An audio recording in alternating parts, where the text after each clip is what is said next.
कहानी का शीर्षक है पीर पराई। मोहित और मुग्धा का कॉलेज में आखिरी साल था। मुग्धा अपने नाम के अनुरूप थी, चंचल, शौक, जिंदा दिल, जिंदगी से भरपूर। एक झलक में किसी को भी अपना दीवाना बना दे। उसकी कजरारी गोल गोल सी बड़ी बड़ी आंखें सबके मन को मोह लेती। और मोहित, बांका सजीला नौजवान, कॉलेज की न जाने कितनी लड़कियां उस पर मरती थी। और कहीं न कहीं मन ही मन मुग्धा से जलती भी थी कि मोहित जैसा खूबसूरत लड़का उसे बेपनाह प्यार करता है। मुग्धा, अंदर आ जाओ, भीग जाओगी, देखो बारिश शुरू हो गई है, मोहित ने कहा। मुग्धा छोटे से बच्चे की तरह बारिश की बूंदों को चेहरे पर महसूस कर खुशी से पागल हो गई थी। जब भी बारिश होती तो मिट्टी की सौंधी सौंधी खुशबू के लिए मुग्धा ऐसे ही खुशी से झूम उठती थी। बारिश में भीगना उसे बहुत पसंद था। तितलियों की तरह इधर उधर दौड़ती भागती मुग्धा, बारिश की बूंदों से भीगा हुआ मुग्धा का चेहरा उसकी खूबसूरती में चार चांद लगा रहा था। क्या मोहित, वहाँ क्या दुबक कर बैठे हो? देखो ना, कितना अच्छा मौसम है। और मुग्धा फिर से पानी में भीगने चली गई। मोहित मंत्रमुग्ध सा उसे देखता रहा। कभी कभी उसे अपने समय पर रश्क भी होता था। मुग्धा को न जाने क्या सूझा, वह अपनी नाजुक कलाइयों से बरगद के विशाल वृक्ष को बांधने का निरर्थक प्रयास करने लगी। उसकी इस हरकत को देखकर मोहित के चेहरे पर मुस्कान आ गई। यह जगह मुग्धा को बहुत पसंद थी। इस जगह पर उन दोनों ने भविष्य के न जाने कितने सपने देखे थे। साथ निभाने के सपने, साथ जीवन बिताने के सपने। मुग्धा, अब चलो, तबीयत खराब हो जाएगी, अभी एक पेपर और भी बचा है। मोहित, परसों आखिरी पेपर है ना, खूब मजे करेंगे। पहले एक अच्छी सी पिक्चर, फिर बढ़िया सा खाना, और उसके बाद एक लॉन्ग ड्राइव। मुग्धा ने अपनी बड़ी बड़ी गोल आंखों को घुमाकर कहा। जैसा रानी साहिबा का हुक्म। मोहित की इस बात को सुनकर मुग्धा खिलखिलाकर हंस पड़ी। उसे बच्चों की तरह हंसता देखकर मोहित मुस्कुरा उठा। क्या सोच रहे हैं जनाब? मुग्धा ने अनोखी अदा से कहा। कुछ नहीं, सोचता हूँ तुम्हारे नर्सिंग होम में तो मरीजों की लाइन लगी रहेगी। मुग्धा ने बड़े आश्चर्य से मोहित की तरफ देखा। ऐसा क्यों भला? तुम्हारे खूबसूरत चेहरे को देखकर सब बेहोश हो जाएंगे और क्या। मोहित की बात सुनकर मुग्धा बहुत देर तक हंसती रही। मोहित, शादी के बाद तुम मोटे ना हो जाना, मुझे मोटे लड़के बिल्कुल पसंद नहीं। अदरक की तरह किधर से भी फैल जाते हैं। अगर ऐसा हुआ ना तो मैं तुम्हें छोड़कर चली जाऊंगी। और मुग्धा व मोहित बहुत देर तक हंसते रहे। मुग्धा और मोहित का MBBS का आखिरी साल था। एक सुनहरा भविष्य उनका इंतजार कर रहा था। बार बार मुग्धा की निगाह कलाई में बंधी हुई घड़ी की तरफ जाती। तभी सामने से मोहित आता दिखाई दिया। आने दो, आज मोहित को अच्छे से खबर लूंगी, इतनी देर कर दी। क्या मोहित, तुमने मेरी सारी प्लानिंग खराब कर दी? क्या क्या सोचा था? मोहित के चेहरे पर एक अजीब सी निरसता और तनाव फैला हुआ था। मोहित ने मुग्धा का हाथ अपने हाथों में लेकर संजीदा आवाज में कहना शुरू किया था। मेरी बातों को ध्यान से सुनो मुग्धा। हमारा सफर यहीं तक था, आज से हमारे रास्ते यहीं से अलग होते। मुग्धा मोहित की बातों को सुनकर स्तब्ध थी। यह कैसा मजाक है मोहित? तुम जानते हो मुझे इस तरह की मजाक बिल्कुल पसंद नहीं। मुग्धा, मैं मजाक नहीं कर रहा। कल पापा के एक दोस्त आए थे। वे बहुत बड़े व्यवसायी हैं। तुम तो मेरे घर की हालत जानती हो। पापा ने ना जाने किन किन मुसीबतों से हम भाई बहनों को पढ़ाया और आज हमें इस लायक बनाया। आज मेरी बारी है उनके लिए कुछ करने की। पापा के दोस्त अपनी इकलौती बेटी की शादी मुझसे करना चाहते हैं। उन्होंने पापा से वादा किया कि MS करने में जितना भी खर्चा आएगा वे उठाएंगे और एक नर्सिंग होम भी बनवाने का वादा किया है। पापा ने इस रिश्ते के लिए हाँ कर दी। मैं कुछ नहीं कर पाया। मुग्धा को समझ में नहीं आ रहा था कि वह क्या जवाब दे। मोहित, मेरा क्या होगा? एक बार भी तुमने सोचा तुम्हारे बिना मैं कैसे जिंदा रहूंगी? हमारे सपने, हमारे उन सपनों का क्या जो हमने एक साथ देखे थे? मुग्धा बदहवास सी बोलती जा रही थी, पर मोहित के पास उसकी किसी भी बात का जवाब नहीं था और उसे वहीं छोड़कर चला गया। मुग्धा मोहित को जाते हुए देखती रही। धीरे धीरे वह उसकी आंखों से ओझल हो गया। समय अवाध गति से भागा जा रहा था। मुग्धा ने मोहित से सारे रिश्ते खत्म कर लिए। उसका अब इस शहर में रहना भी दुश्वार होता जा रहा था। इम्तिहान खत्म होने के बाद मुग्धा वापस अपनी माँ के पास आ गई, पर मोहित की आंखें उसका वहां भी पीछा करती रही। न जाने कितने अस्पतालों से उसके लिए नौकरी के प्रस्ताव आए, पर मुग्धा इन सब से दूर कहीं दूर भाग जाना चाहती थी। अंत में अपना सब कुछ समेटकर मुग्धा अपनी माँ के साथ एक छोटे से कस्बे में रहने चली गई और गांव वासियों की सेवा करने लगी। वहां रहते हुए उसे काफी वक्त हो गया था। माँ बहुत देर से कुछ कहने का प्रयास कर रही थी, पर समझ नहीं आ रहा था बात कहाँ से शुरू करे। तब मुग्धा ही ने कहा, माँ, तुम कुछ कहना चाहती हो तो कह दो ना, बिना कहे मानोगी नहीं, तुम्हारे पेट में दर्द होने लगेगा।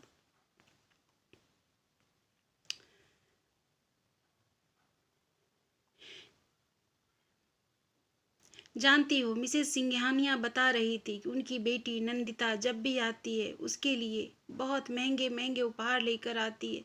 उसकी दोनों बच्चे दिन भर नानी नानी कहकर उनसे लगे रहते हैं। अच्छा, क्या अच्छा अच्छा, इतना देर से मैं ही बोले जा रही हूँ और तुम हो कि मेरी बात का ठीक से जवाब भी नहीं दे रही हो। दे तो रही हूँ ना माँ, बोलो क्या कहना चाहती हो। माँ धीरे से मुग्धा के निकट आ गई और उसके बालों पर अपनी उंगली फेरते हुए बोली, मुग्धा, कब तक ऐसी बैठी रहोगी? अपने बारे में तो सोचो।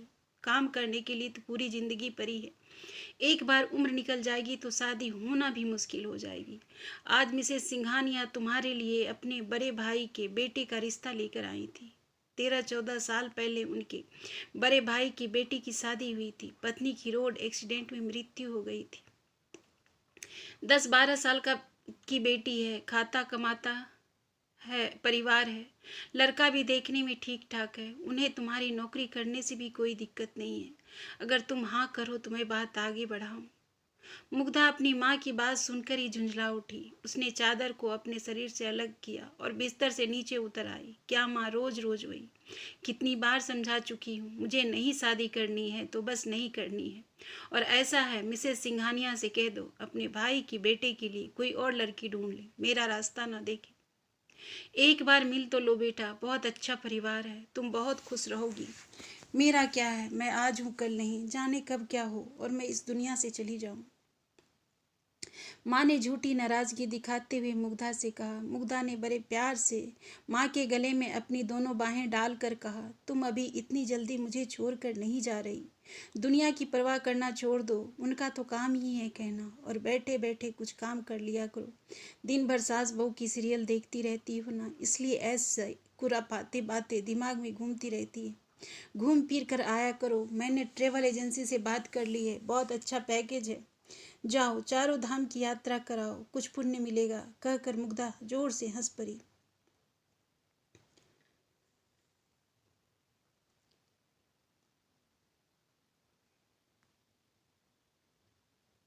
कभी कभी मुग्धा इस उम्र में भी छोटी बच्चों की तरह लगने लगती, और अब तो मुग्धा के बालों में सफेदी चांदनी दिखने लगी थी। छोटी बहन की भी शादी हो चुकी थी और वह अपने 2 बच्चे और परिवार के साथ बहुत खुश थी। याद है आज भी उसे वह दिन जब मुग्धा ने जिद करके छोटी बहन की शादी करा दी थी। माँ कहती रह गई, बड़ी बहन के रहते छोटी बहन की शादी करना कहाँ तक सही है, समाज क्या कहेगा। बड़ी बहन अभी कुमारी बैठी है और छोटी बहन की शादी कर दी, जरूर बड़ी में कोई खोट है या किसी के साथ कोई चक्कर चल रहा है। पर मुग्धा अपनी माँ को कभी जवाब न देती। मुग्धा की जिद के आगे किसी एक का न चली और छोटी भी ब्याह कर अपने घर चली गई। माँ को चारों धाम पर गए आज 15 दिन हो गए थे। मुग्धा अस्पताल से लौटने के बाद देर रात तक टीवी देखती, खाली घर उसे काटने को दौड़ता। जब आंखें और शरीर थकान और नींद से बोझिल हो जाते तब वहीं सोफे पर लेट जाती। समय पंख पसारते उड़ता चला जा रहा था। एक दिन अचानक रात में दरवाजे पर किसी ने जोर जोर से आवाज लगाई, डॉक्टर साहब, डॉक्टर साहब। दरवाजा खोलिए। गहरी नींद में डूबी मुग्धा हड़बड़ा कर उठ बैठी। उसकी निगाह बगल में रखी घड़ी पर गई। रात के 1 बज रहे थे। उस वक्त भला कौन हो सकता है? चौकीदार भी कुछ दिनों से छुट्टी पर था। गांव में उसकी माँ बीमार थी। मुग्धा निर्णय नहीं ले पा रही थी इतनी रात को दरवाजा खोले कि नहीं। उसने दरवाजे के पास आकर धीरे से पूछा, कौन है? बेटा, दरवाजा खोलो, हम हैं रामू काका। रामू काका, आप इस वक्त? बेटा, अस्पताल से थोड़ी दूर पर एक कार का एक्सीडेंट हो गया है। 16-17 साल का लड़का है, किसी अच्छे घर का लड़का लगता है। काफी काफी चोट आई है, काफी खून बह गया है। जरा जल्दी से चल कर देख लो, ना जाने किसके घर का चिराग है। रामू का काका, आप जल्दी से उसे अस्पताल लेकर चलिए, मैं अभी आती हूँ। मुग्धा का घर अस्पताल से सटा हुआ था। मुग्धा ने जल्दी जल्दी कपड़े बदले और अस्पताल की तरफ चल पड़ी। मुग्धा रास्ते भर यही सोचती रही, 16-17 साल का लड़का, अभी तो उसकी जिंदगी शुरू हुई है। अभी तो उसे बहुत कुछ देखना था। पूरा शरीर खून से लथपथ था। मुग्धा ने तुरंत ऑपरेशन थिएटर में जाने का आदेश दिया। चोट बहुत गहरी तो नहीं थी, पर खून काफी बह गया था। नर्स ने जल्दी जल्दी उस लड़के के चेहरे पर लगे चोटों को साफ किया। 1 घंटे के अथक प्रयास के बाद वह लड़का खतरे से बाहर था। डॉक्टर साहब, इस लड़के के पास से यह मोबाइल और पर्स मिला है, उसके घर वालों को भी इन्फॉर्म करना होगा, नर्स से ने कहा। हाँ, यह बात तो है, मुग्धा ने कहा और अपने चैम्बर में आ गई। उसने वार्ड बॉय से 1 कप कॉफ़ी लाने को कहा। वह बहुत थक चुकी थी। उसने उस लड़के से मिले हुए मोबाइल की डिटेल्स को खंगालना शुरू किया। आखिरी कॉल पापा के नाम से था। उसने उस पर फ़ोन लगाया। 4-5 घंटे जाने के बाद किसी ने फ़ोन उठाया। Hello, doctor Mohit here.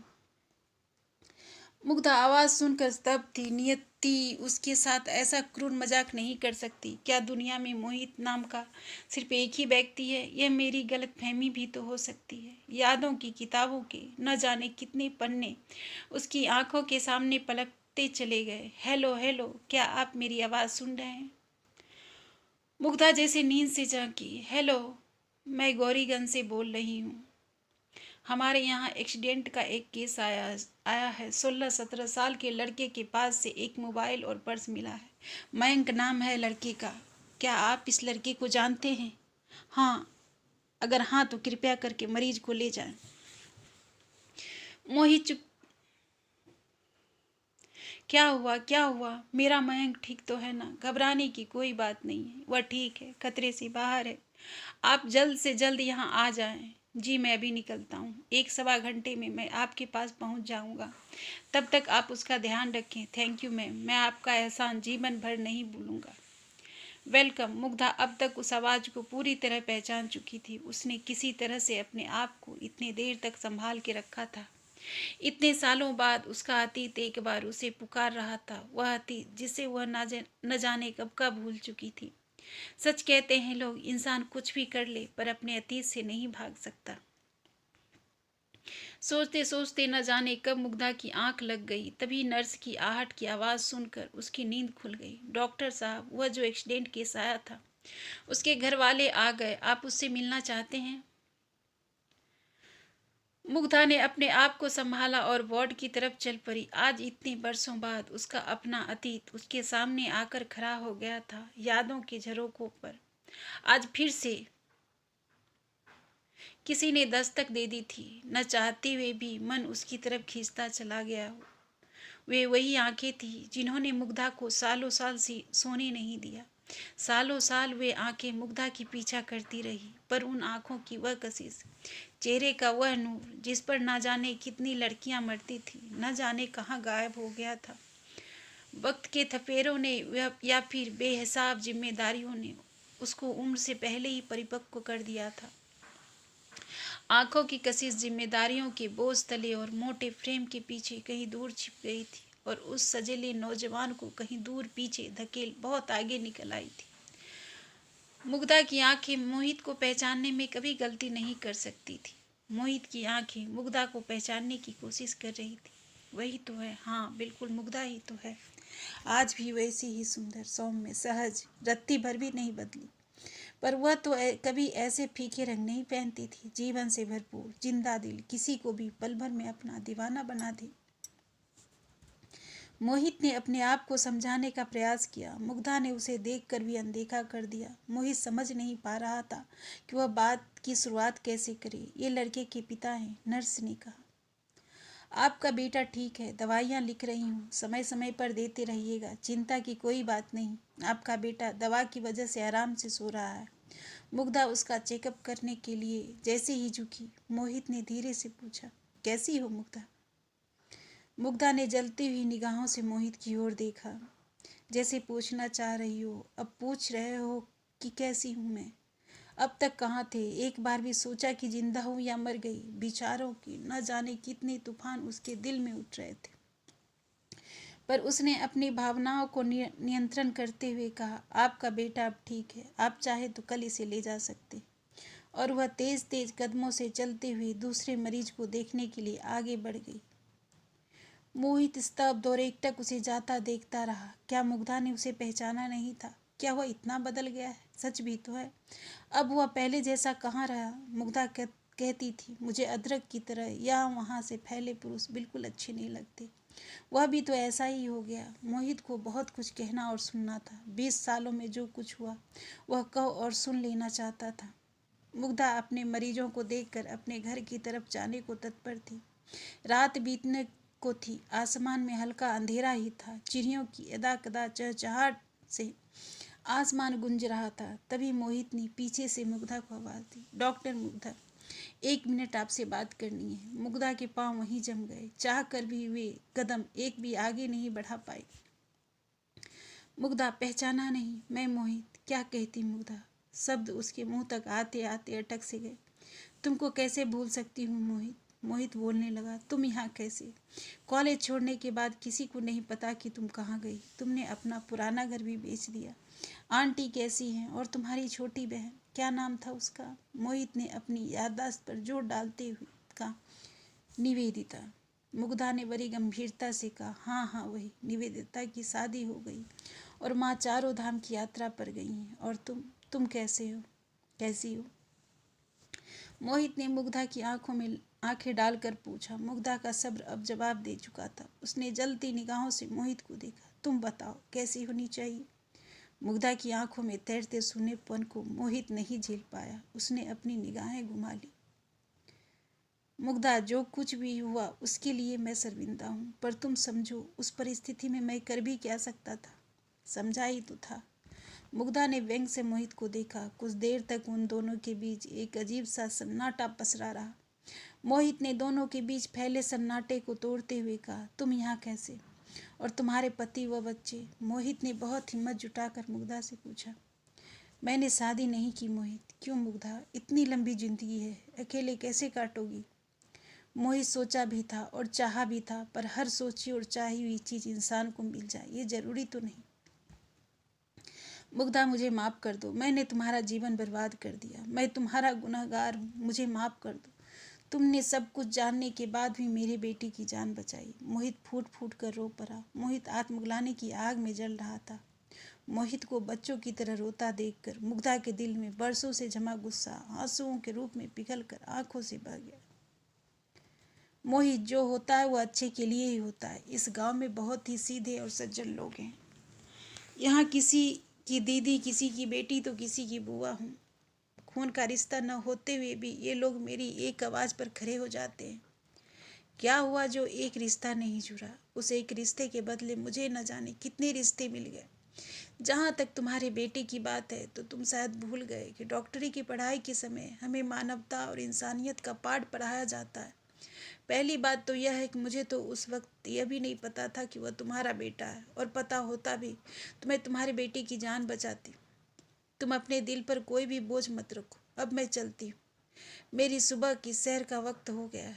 मोहित उसे चुपचाप जाता देखता रहा। सूरज अपनी पूर्ण लालिमा के साथ एक नए सवेरे के स्वागत के लिए उदय हो रहा था, और उसकी किरणों से आत्मविश्वास से भरा हुआ मुग्धा का चेहरा और भी दमक रहा था।